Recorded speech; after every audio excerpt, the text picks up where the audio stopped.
Fala galera, beleza? Bem-vindos a mais um Direto do Forno e hoje com um assunto quente.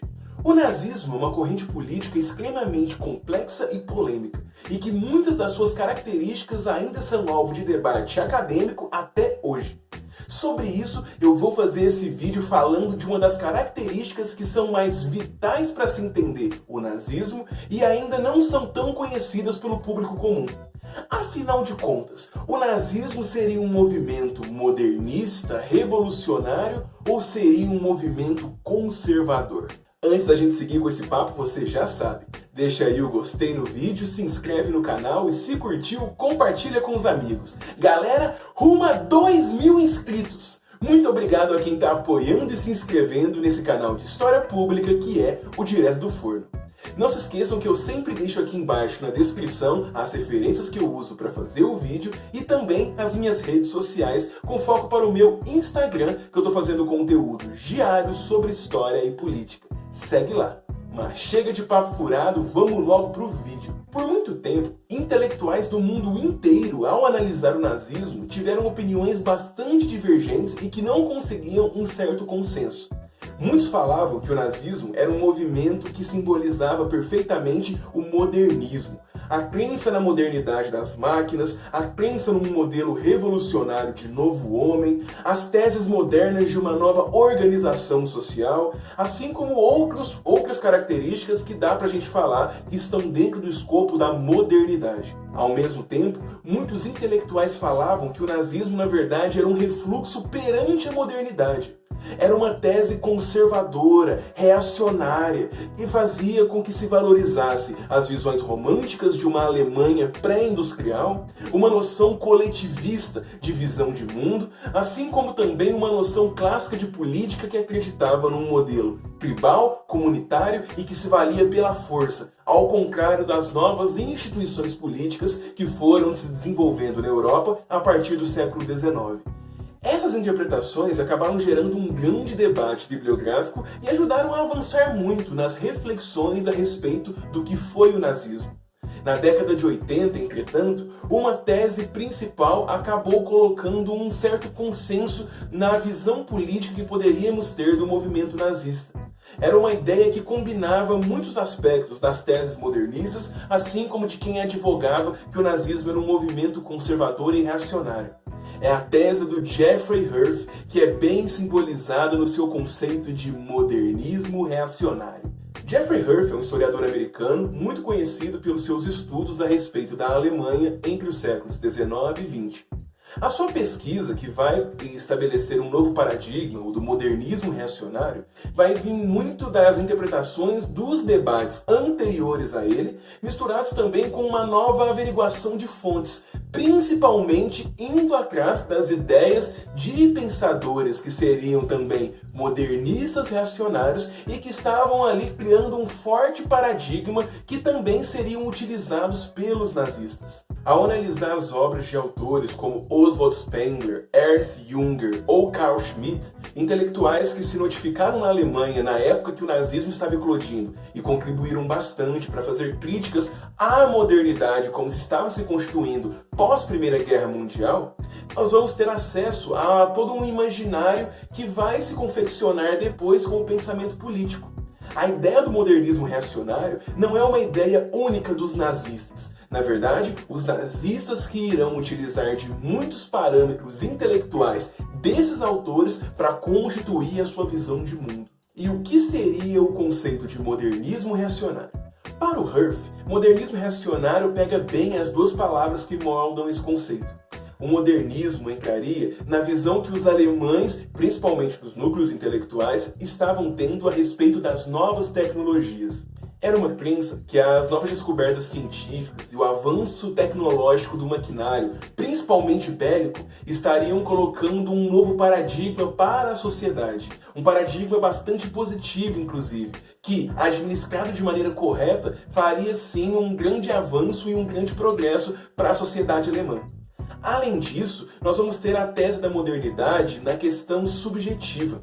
Os modernistas, principalmente nas artes, eram muito lembrados pela sua subjetividade, a questão do expressionismo, do impressionismo, da sua própria visão de mundo. Os modernistas, da questão do modernismo reacionário, vão utilizar dessa subjetividade para estimular a paixão e os sentimentos de cada alemão. Um modernista reacionário, então, teria essa visão de subjetividade para exalar toda aquela paixão que você deve sentir pela sua pátria, pela sua comunidade, assim como sentimentos que vão se externalizar na forma principal de violência, a raiva, o ódio, o ressentimento. São subjetivos, emoções que são utilizadas num ponto de vista político. E se de um lado temos o modernismo, o reacionarismo não vem muito atrás. O reacionário nada mais é do que a pessoa que elege uma era de ouro e luta para instaurá-la novamente. Para os alemães ali, desses núcleos intelectuais de perfil reacionário, o modelo ideal era uma sociedade pré-industrial. É muito interessante porque eu acabei de falar que eles admiravam bastante o maquinário bélico. Mas a questão dessa idade de ouro, dessa sociedade pré-industrial, era principalmente de cunho social.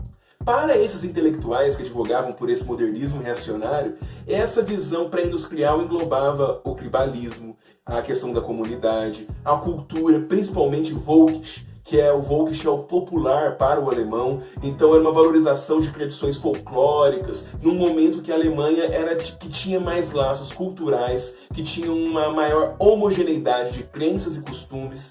Então esse reacionário quer voltar para esse momento que a sociedade era mais estável, tinha uma ordem pré-definida, costumes e uma cultura já conhecida e que se manifestava através de várias tradições e rituais. Então esse reacionário quer voltar para esse modelo de sociedade.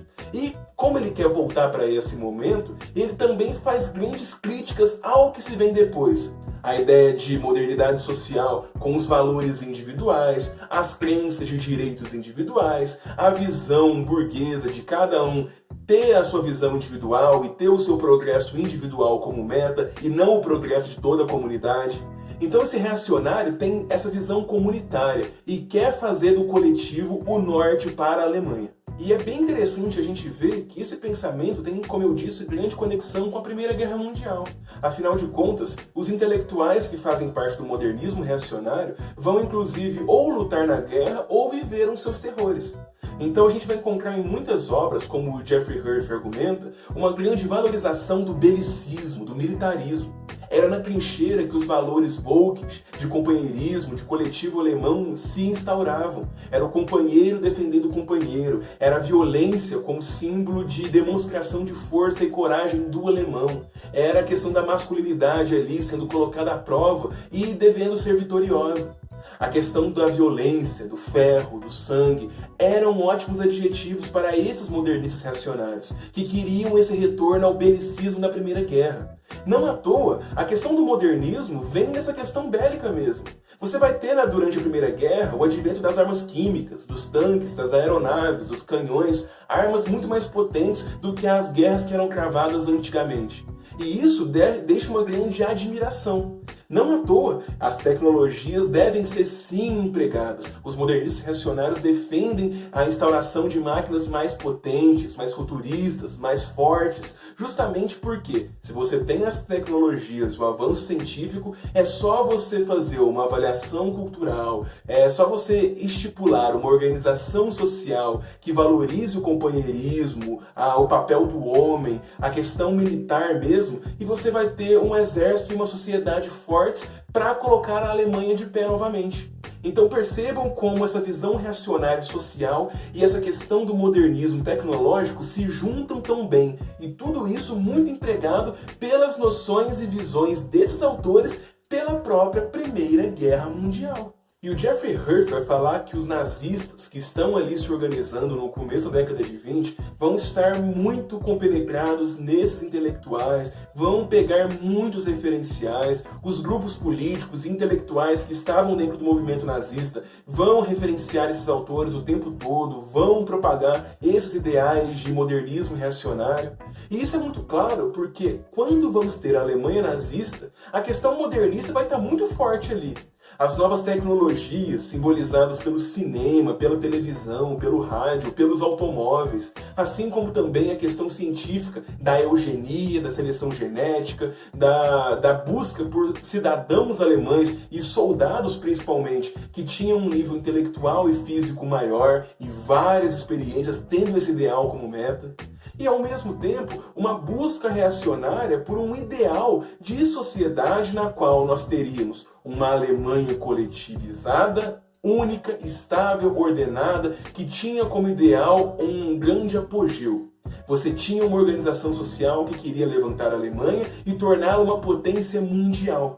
Então você vai ter o modernismo reacionário muito claro para os nazistas. E cabe dizer aqui que nós não vamos ter os termos modernismo reacionário em discursos, em livros, nem dos intelectuais que eu falei, nem dos próprios nazistas. O Jeffrey Herf ele vai conceituar o modernismo reacionário ali, pegando essas características que eu falei, pegando os elementos modernistas, pegando os elementos reacionários e, após ele identificar essas qualidades nos discursos, nas práticas desses movimentos, que nós vamos ter o estabelecimento desse conceito. Então é importante a gente ver que isso é uma operação historiográfica. É o historiador identificando ali nas fontes dele algumas características, as particularidades e fazendo assim uma tese historiográfica. E é importante falar que a tese do Jeffrey Herf, embora tenha gerado um novo paradigma a respeito da cultura política dos nazistas e de toda a mentalidade intelectual que vamos ter na Alemanha na década de 20, não é uma tese definitiva, assim como nunca é na historiografia.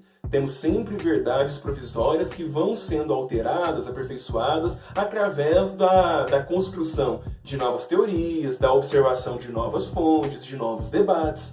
O Jeffrey Herf é muito importante e não dá para falar de pensamento político nazista sem falar dele. Porém, novos debates vão surgindo justamente vendo os limites da interpretação do Herf.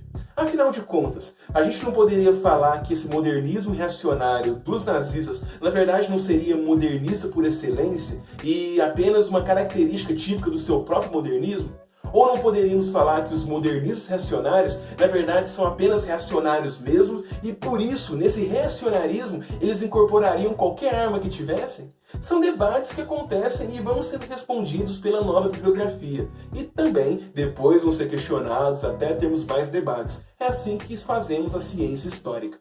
E bom, espero que tenham gostado desse vídeo, tenha dado uma boa introdução a respeito do pensamento político dos nazistas e até da intelectualidade daquela época e entendido que dá sim para você ser moderno e ser reacionário. E esse conceito pode ser inclusive aplicado para outras sociedades e governos, que ainda têm um discurso fortemente progressista no sentido científico e tecnológico, talvez inclusive econômico, mas ainda advoga por organizações sociais fortemente estáveis, ordenadas, uma grande prerrogativa pelo coletivo e não pelo indivíduo, assim como outras questões. Quem sabe a gente não pode aplicar o modernismo reacionário a outros momentos? Você acha que dá para falar de algum aí? Deixa aí nos comentários, assim como outras sugestões para futuros vídeos. Espero que tenham gostado e eu retorno com vocês com mais um Direto do Forno na segunda-feira. Até lá!